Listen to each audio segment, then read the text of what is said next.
you don't see hardly any companies going public with raising a small amount of money.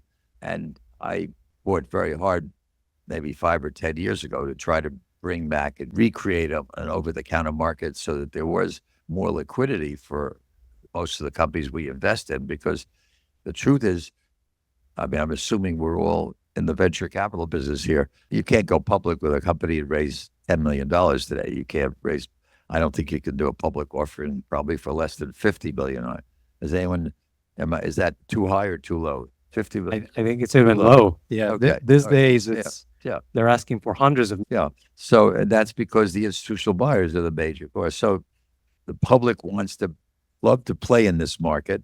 And the only way they could do it is become an investor in a venture capital fund. And then they could complain. I was telling Miguel, I got a letter from one of my investors today, a friendly letter, truthfully. A guy, he's been invested with me for 50 years almost. And I can't recreate it, but I thought it was so funny. He wrote it and he said something about your DPI so far is 0.00000.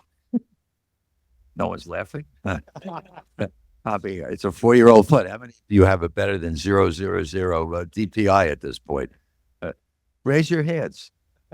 Nobody does. Not in the world we've been in the last 4 years.